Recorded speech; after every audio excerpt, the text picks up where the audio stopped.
तो guys I am advocate Dishank from Dishank law academy. आज हम पढ़ने जा रहे हैं आपका right of victims and witness.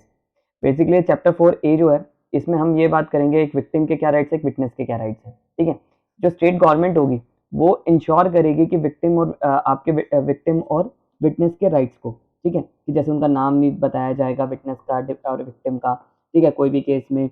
और उनको अगर कोई थ्रेट मिलती है तो उसको सही उसको उसके ऊपर एक्शन लिया जाएगा, इमीडिएट एक्शन लिया जाएगा।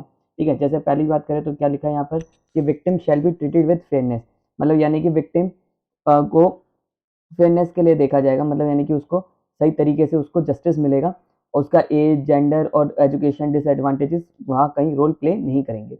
विक्टिम और dependent shall have right to reasonable accurate timely notice, यानी कि उनको नोटिस दिया जाएगा हमेशा जब भी कोई आपकी प्रोसीडिंग्स होंगी कोर्ट की, ठीक है, उनके केस की। विक्टिम और हिज डिपेंडेंट, जो विक्टिम है और उसके डिपेंडेंट है या लीगल हायर्स है, ठीक है, उनको सम्मन करे जाएंगे, उनको पावर होगी सम्मन्स करने की अगर वो कोई डॉक्यूमेंट कहीं से मंगवाना चाहते हैं तो। ठीक है, विक्टिम और dependent shall have entitle to be heard any proceeding, अगर मान लीजिए कोई स्पेशल कोर्ट ने किसी को कन्विक्टेड करा है, एक्विटल करा है, यानी कि बरी कर दिया है, दोषी प्राप्त कर दिया है, ठीक है, या पैरोल कर रहे हैं आपका, या फिर एक्विट कर रहे हैं किसी केस में, सेंटेंस दे रहे हैं, सजा दे रहे हैं, कुछ भी ऐसा कर रहे हैं, तो आपका वो चीज़ उनके सामने ही होगी, ठीक है, विक्टिम की या विक्टिम की डिपेंडेंट की, ठीक है, आपका। अब ये बात कर रहा है कि अगर उनको एंड ऑफ द जस्टिस उनको प्रोटेक्शन प्रोवाइड करी जाएगी, जो विटनेस होंगे और जो आपका क्या कहते हैं, आपका विटनेस जो होंगे और विक्टिम होंगे उनको, आपका यहाँ लिखा हुआ है देखिए, विक्टिम और डिपेंडेंट और इन्फॉर्मेंट और विटनेस उनको क्या करा जाएगा, कंप्लीट प्रोटेक्शन दी जाएगी एंड ऑफ द जस्टिस, यानी कि जब तक केस चलेगा तब तक उनको प्रोटेक्शन दी जाएगी। उनको ट्रैवलिंग दिया जाएगा जब तक इन्वेस्टिगेशन से रिलेटेड, मान लो पुलिस वाला 161 की स्टेटमेंट रिकॉर्ड करने के लिए किसी विटनेस को या आपका ये विक्टिम को बुलाते हैं, विटनेस को या विक्टिम को बुलाते हैं, तो जो पुलिस वाला होगा उनको पूरी ट्रैवलिंग चार्जेस भी देगा, ठीक है, आपका इंक्वायरी के लिए बुलाएंगे, ट्रायल के लिए बुलाएंगे, केस चलाने के लिए बुलाएंगे, तो सब कुछ देगा। उनको सोशल और इकोनॉमिकल तरीके से भी उनको रिहेबिलिट करा जाएगा, रिलोकेशन भी कर सकते हैं, यानी कि मान लीजिए वो शादरा में रहते हैं, उनको कहीं और डिस्ट्रिक्ट में या किसी और स्टेट में भी भेजा जा सकता है, हालांकि state to state, district to district change कर देते हैं, ठीक है। और स्टेट इन्फॉर्म करती रहेगी स्पेशल कोर्ट को या एक्सक्लूसिव स्पेशल कोर्ट्स को कि क्या क्या उन्होंने नेसेसरी स्टेप्स लिए हैं, ठीक है। बात करते हैं अब आपका विदाउट प्रेजुडिस जनरल एप्लीकेशन, उनके नाम को छुपाया जाएगा, विटनेस के और विक्टिम के नाम को छुपाया जाएगा, उनके एड्रेस को छुपाया जाएगा, ऑर्डर में नहीं लिखा जाएगा कुछ भी, ठीक है। इशूइंग डायरेक्शन फॉर नॉन, और कोर्ट एक डायरेक्ट करेगी, स्टेट गवर्नमेंट डायरेक्ट करेगी कि उनकी आइडेंटिटी को, विटनेस की और आपका विक्टिम की आइडेंटिटी कहीं पर भी डिस्क्लोज ना करी जाए, ठीक है, कोई न्यूज़पेपर या कहीं पर भी डिस्क्लोज ना करी जाए। Take immediate action and complaint related to harassment of victim informant witness same day, अगर मान लीजिए उनके ऊपर कोई हरेसमेंट होती है तो उन पे सेम डे एक्शन लिया जाएगा, ठीक है। मान लीजिए कोई विक्टिम को या विटनेस को थ्रेट कर रहा है तो उन पे एक्शन लिया जाएगा जल्दी से जल्दी। Provided in case of investigation complaint received sub clause C में कोई उनको कंप्लेंट मिलती है कि आपका विटनेस को या विक्टिम को परेशान कर रहा है, ठीक है, तो कोर्ट कंक्लूड उसको उस चीज़ को कंक्लूड कितने टाइम में करेगी, 2 महीने के अंदर ही कंक्लूड करेगी, ठीक है। यहाँ पर आपका एक एमसीक्यू बन सकता है, from the date of receipt, मान लीजिए कोई विक्टिम को या विटनेस को परेशान कर रहा है कि गवाही बदलने के लिए या केस वापस लेने के लिए प्रेशर बनाया जा रहा है, तो वो क्या होगा यहाँ पर उनको उनकी इस कंप्लेंट पे कोर्ट क्या है 2 महीने के अंदर सुनवाई करेगी, ठीक है। और अब बात करते हैं प्रोवाइडेड, आपका ये कहता है कि कंप्लेंट सब क्लॉज सी में जो बात करी है, public servant shall restrain the public servant for interfering victim, informant and witness as the case may be matter unrelated to unrelated pending case, यानी कि पब्लिक सर्वेंट का उसमें कोई काम नहीं हो। It shall be the duty of the investigation of the station house, मतलब SHO का ड्यूटी होगी कि वो कंप्लेंट को रिकॉर्ड करे, इन्फॉर्मेंट की, विटनेस की, एनी काइंड ऑफ इंटीमेशन, यानी कि मान लीजिए कोई आपका विटनेस को या विक्टिम को परेशान कर रहा है, ठीक है, तो उसकी एसएचओ क्या करेगा, उसकी रिकॉर्ड करेगा उसकी एविडेंस को और उनको रिपोर्ट करेगा और एफआईआर तुरंत करेगा और एफआईआर की कॉपी आपकी फ्री ऑफ कॉस्ट देगा। All proceeding related to offence under this act shall be video recorded, और सारी क्या होंगी, वीडियो रिकॉर्डेड होंगी, ये भी जरूरी है बहुत, ठीक है। It shall be a duty of the concern state to specify appropriate schemes, ensure implement following rights and entitles of the witness, to provide a copy of FIR की कॉपी उनको फ्री ऑफ कॉस्ट दी जाएगी, to provide immediate relief in cash, और उन्हें cash में दिया जाएगा अगर उनके ऊपर एट्रोसिटी सेक्शन 3 में कोई हुई है, ठीक है, विक्टिम के ऊपर और या उसके डिपेंडेंट के ऊपर। To provide necessary protection atrocity victim और देयर डिपेंडेंट एंड विटनेस, उनको विटनेसेस को और डिपेंडेंट को पूरी आपका नेसेसरी स्टेप्स प्रोटेक्शन दी जाएगी उनको अत्याचार से बचाने के लिए। Provide relief in respect of death और इंजरी डैमेज ऑफ प्रॉपर्टी, अगर मान लीजिए उनको कोई डेथ हुई है, इंजरी हुई है, डैमेज हुआ है प्रॉपर्टी, तो जितना हो सके उतना रिलीफ देगी। उनके लिए खाना अरेंज करेगी, फूड अरेंज करेगी, क्लोथ, कपड़ा, रोटी, मकान और मेडिकल और ट्रांसपोर्ट फैसिलिटीज सब कुछ अलाउंसेस दी जाएंगी विक्टिम्स को। टू प्रोवाइड मेंटेनेंस, कौन देगा? स्टेट गवर्नमेंट देगी, ठीक है। To provide maintenance expenses atrocity victim and their dependents, उनके लिए मेंटेनेंस भी दिया जाएगा, मतलब महीने का उनको कुछ दिया भी जाएगा, 500 रुपये, 1000, 2000, जो भी स्टेट के हिसाब से होगा, स्टेट उनको कुछ पैसा भी देगी। To provide information about the right of atrocity victim, time to making complaint, registration of FIR, उनको उनके राइट्स के बारे में भी बताया जाएगा अगर उनके ऊपर कोई एट्रोसिटीज हुई है। Provide protection atrocity victim their dependent witness from the imitation and harassment, उनको करा जाएगा, टेक नेसेसरी प्रिकॉशंस लिए जाएंगे, मेडिकल एक्सपेंसेस दिए जाएंगे, ये सारा कुछ आपका देखा जाएगा। It shall be right of atrocity victim dependent to take assistance of NGO, वो चाहे तो किसी एनजीओ का भी हेल्प ले सकते हैं। अब बात करते हैं आपका मोस्ट इंपॉर्टेंट, ठीक है। सेक्शन 16 क्या कहता है? सेक्शन 16 कहता है कि अगर स्टेट गवर्नमेंट चाहे तो कोई फाइन भी लगा सकती है किसी के ऊपर, किसके तहत? आपका 10A सिविल राइट एक्ट के तहत, ठीक है।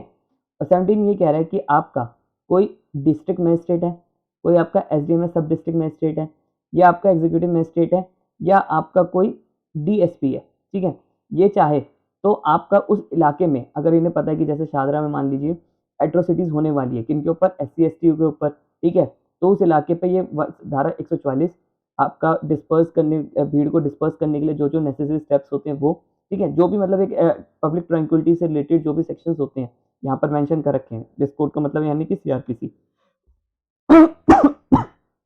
वो सारे स्टेप्स ले सकती है। और या तो स्टेट गवर्नमेंट चाहे तो वहां पर अलग से कोई नियम कायदे कानून भी बना सकती है, ठीक है, मतलब यानी कि आपका चाहे तो वहां पर कोई शेड्यूल ट्राइब्स पे, शेड्यूल एरिया पे धारा 144 और ऐसी चीजें भी लगा सकती है। अब बात करते हैं सेक्शन 18 की। सेक्शन 18 बहुत इंपॉर्टेंट है। आपका एक केस हुआ था, उस केस में ये पहले आपका पहली बात जान लेते हैं हम, 438 बात किसकी करता है? 438 बात करता है आपका 438 बात करता है आपका एंटीसिपेटरी बेल की। एंटीसिपेटरी बेल क्या होती है? यानी कि अगर अरेस्ट होने से पहले आपका बेल ले ली जाए। अब इसमें क्या हुआ था इस केस में कि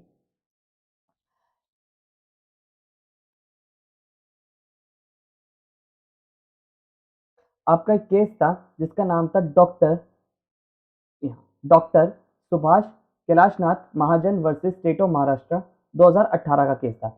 इसमें सुप्रीम कोर्ट ने यह कहा था कि एंटीसिपेटरी बेल भी ले सकते हैं, ठीक है, पर इसके बाद में 2018 में विरोध होने लगा, लोगों ने विरोध करना शुरू करा, और ये भी इसमें सुप्रीम कोर्ट ने यह भी कहा था कि अरेस्ट करने से पहले, एफआईआर करने से पहले प्रिलिमिनरी इंक्वायरी भी कर सकते हैं, यानी कि पहले इंक्वायरी कर लो देन एफआईआर करना, ठीक है, या अरेस्ट करना, ठीक है। तो ये चीज हुई थी। फिर 2018 में आपका कोर्ट, जो उस वक्त की गवर्नमेंट थी, सेंट्रल गवर्नमेंट थी, उन्होंने इस फैसले को पलट के, सुप्रीम कोर्ट के फैसले को पलट के ये कानून ले आए थे, ठीक है। इसमें यही बात बोली गई थी कि आपका 438 जो है वो आपका एंटीसिपेटरी बेल आप नहीं ले सकते SC ST एक्ट में, ठीक है। तो 18 सेक्शन 18 यही बात करता है। 18A क्या कह रहा है? कोई भी प्रिलिमिनरी यानी कि एफआईआर दर्ज करने से पहले कोई भी इंक्वायरी नहीं करी जाएगी, ठीक है, मतलब पहले इंक्वायरी कर ले देन एफआईआर कर ले, ऐसा कुछ भी नहीं होगा। फिर बी बात कर रहा है आपका कि इन्वेस्टिगेशन ऑफिसर को, पहले क्या होता था कि आपका एसपी से परमिशन लेनी पड़ती थी किसी को अरेस्ट करने के लिए, अक्यूज को। अब यहाँ पर जरूरी नहीं है, अगर इन्वेस्टिगेशन ऑफिसर चाहे कोई भी रैंक का हो, ठीक है, वो किसी को भी अरेस्ट कर सकता है और आपका कर सकता है, अरेस्ट कर सकता है, कोई अप्रूवल जरूरत नहीं है, पहले एसपी का अप्रूवल चाहिए होता था, यानी कि डीसीपी का बोल लो, ठीक है। तो 438 आपका नहीं अप्लाई होगा, ये चीज इसमें बोली थी। ये 18A जो आई थी वो आपका 2018 अमेंडमेंट में आया था, ठीक है। अब सेक्शन 19 भी बहुत इंपॉर्टेंट है। सेक्शन 19 ये कहता है कि आपका 360 यानी कि इसमें होता क्या है, prohibition of offender act CrPC के 360 में होता क्या है कि अगर मान लीजिए कोई अक्यूज्ड है, ठीक है, और उसको उसको वार्निंग देके छोड़ दिया जाता है, छोटे मोटे केसेस में उन्हें वार्निंग देके छोड़ दिया जाता है, तो वो ये कह रहा है कि प्रोहिबिशन का या 360 का जो ये प्रोविजन है वो इस पर अप्लाई नहीं होगा, ठीक है, वार्निंग देके किसी को नहीं छोड़ा जाएगा। और अगर कोई 18 साल तक का है, ठीक है, जैसे मान लीजिए कोई अक्यूज 18 साल तक का है, तो वो तो जे एक्ट के अंदर आएगा, ठीक है, जुवेनाइल जस्टिस के आएगा। पर अगर वो अबव भी है तो उस पर भी आपका कोई भी प्रोहिबिशन या आपका एडोमिनेशन या आपका 360 अप्लाई नहीं होगा। तो सिंपली सी बात है, किसी को वार्निंग देके नहीं छोड़ा जाएगा। सेक्शन 19 आपका ये कहता है। सेक्शन 20 ये कहता है कि safe and otherwise provide that in this provision shall affect the nothing inconsistent. अब बात करें सेक्शन 20 की, तो सेक्शन 20 आपका ये बात करता है कि इसका जो इफेक्ट होगा एक्ट का, वो आपका ओवरराइडिंग इफेक्ट होगा अदर लॉज पे। अब सेक्शन 21 देखा जाए तो ये भी बहुत इंपॉर्टेंट है। इसमें ये बोला गया कि सेंट्रल गवर्नमेंट आपका कुछ मेजरमेंट्स बनाएगी तो स्टेट गवर्नमेंट को उसे मानना पड़ेगा, ठीक है, मेजर्स आपका मानना पड़ेगा। और ये जो जैसे कि प्रोविजन ट्रैवलिंग मेंटेनेंस दी जाएगी विटनेस को और विक्टिम को, इन्वेस्टिगेशन में अगर आ रहे होंगे केस के, रिहेबिलिटेशन करा नहीं करा, ठीक है, अपॉइंटमेंट ऑफ ऑफिसर कौन अपॉइंटमेंट करा ऑफिसर्स का, जैसे हमने देखा था कि स्टेट गवर्नमेंट चाहे तो किसी भी पर्सन को SC/ST एक्ट का इन्वेस्टिगेशन ऑफिसर बना सकती है, ठीक है। जो पुलिस वाली पावर है सेम उसको इक्वल मिल जाएगी इस एक्ट के तहत, ठीक है। सर्वे करेगी, आपका आइडेंटिफिकेशन ऑफ एरियाज बताएगी कि कौन कौन सी जगह पे SC/ST रहते हैं, ठीक है। Central government shall take the steps by necessary coordination of the measure of the state government, यानी कि सेंट्रल गवर्नमेंट स्टेट गवर्नमेंट से कह सकती है। और central government shall every year place of the table of each house of parliament report of measure itself and state government. तो यानी कि क्या होगा, यहाँ पर सेंट्रल गवर्नमेंट यहाँ पर लोकसभा और राज्यसभा में रिपोर्ट फाइल करेगी एवरी ईयर कि क्या क्या स्टेप्स लिए गए, ठीक है।